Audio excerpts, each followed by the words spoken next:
मध्य प्रदेश में बीजेपी ने इस बार इतिहास रचते हुए 29 में से 29 लोकसभा सीटें जीत ली थी। 2019 में जब मोदी लहर थी उस दौरान भी बीजेपी 29 में से 28 सीटें ही जीत पाई थी।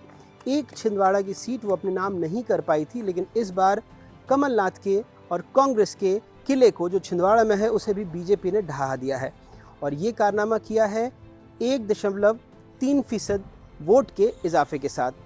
कांग्रेस इस बार कोई सीटें जीतने में कामयाब नहीं रही है और उसका जो वोट प्रतिशत है वो भी 2.1% घट गया है। ये कैसे हुआ? 2 सीटें कांग्रेस जीत सकती थी, लेकिन मेरे पीछे जो आप बोर्ड देख रहे हैं बहुजन समाज पार्टी का, वहाँ एक अहम रोल बहुजन समाज पार्टी ने और मायावती जी ने, उनकी एक अहम भूमिका रही है। कांग्रेस जो 2 सीटें नहीं जीत पाई, उन्होंने 2 रैलियां की थी मध्य प्रदेश में, एक रीवा में और दूसरी मुरैना में। तो जो रीवा की सीट और जो मुरैना की सीट है उसके बारे में हम आपको कुछ आंकड़ों के ज़रिए समझाते हैं कि कैसे। दरअसल सतना में जो बीजेपी के पूर्व विधायक थे नारायण त्रिपाठी, वो बहुजन समाज पार्टी में शामिल हुए। दोपहर में वो बहुजन समाज पार्टी में शामिल हुए और शाम को पार्टी ने उनको टिकट दे दिया। तो सतना की सीट पर जो बीजेपी के उम्मीदवार हैं गणेश सिंह, 5वीं दफ़े सांसद बन गए हैं। वो जो उनके मतों का प्रतिशत है, जो जीतने का प्रतिशत है, अगर आप बाकी के उम्मीदवारों से मध्य प्रदेश के बीजेपी के देखें तो वो थोड़ा कम है। वो 84,000 वोटों से जीते हैं। और मैं आपको बताता हूं कि जो सिद्धार्थ कुशवाहा वहां पर कांग्रेस के टिकट पर लड़े, उनको 3,74,779 वोट मिले और यानी उनके और बीजेपी के जो उम्मीदवार थे उनके बीच में 84,949 मतों का अंतर रहा है। सतना की सीट से कुल 19 उम्मीदवार मैदान में थे, लेकिन जो मैहर से बीजेपी के पूर्व विधायक जो बहुजन समाज पार्टी की टिकट पर सांसद का चुनाव लड़े, उन्होंने सबसे ज़्यादा नुकसान किया क्योंकि उनको 1,25,618 मत मिल गए। और जो मुरैना की हम बात कर रहे थे, जहां पर मायावती जी ने एक रैली को भी संबोधित किया था, वहां जो रमेश गर्ग थे बीएसपी के, उनको 1,85,618 वोट मिले। और जो बीजेपी के उम्मीदवार हैं शिवमंगल सिंह तोमर, उन्हें 52,530 वोट से वो जीते। उन्होंने कांग्रेस के सत्यपाल नीटू सीकरवार को हराया। यहाँ भी 15 उम्मीदवार मैदान में थे।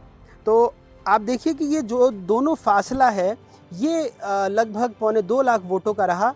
लेकिन 2 और सीटें हैं जहाँ बीएसपी के उम्मीदवार को 1 लाख से ज़्यादा वोट मिले। वैसे यहाँ पर हार जीत का फासला बहुत बड़ा था क्योंकि खजुराहो में जो इंडिया गठबंधन है उनका कोई उम्मीदवार ही नहीं था, उनका पर्चा निरस्त हो गया था। तो खजुराहो में बीएसपी को 2,31,545 वोट मिले, जबकि रीवा चौथी ऐसी सीट रही जहां बीएसपी उम्मीदवार ने 1 लाख से अधिक यानी 1,17,221 वोट हासिल किए हैं। मध्य प्रदेश की 29 में से 21 सीटों पर बहुजन समाज पार्टी तीसरे नंबर पर रही है। इंदौर, जहां पर नोटा दूसरे नंबर पर है, वहां भी तीसरे नंबर पर बहुजन समाज पार्टी रही है। तो 2019 के लोकसभा चुनाव में कांग्रेस को जहां 34.5% वोट मिले थे, इस बार वो घटकर 32.4% रह गया। वहीं बीएसपी का मत प्रतिशत 2.4% से बढ़कर 3.3% के आसपास यानी 1% का इजाफा हुआ है।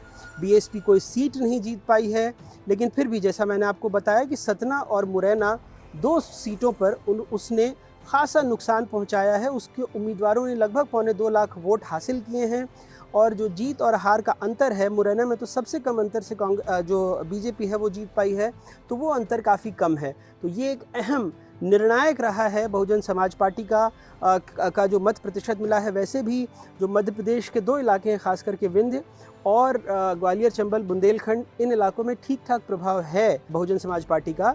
वो कोई सीट ना जीत पाई हो, लेकिन इतने बड़े मत प्रतिशत के साथ उसने नतीजों पर तो ज़रूर असर डाला है।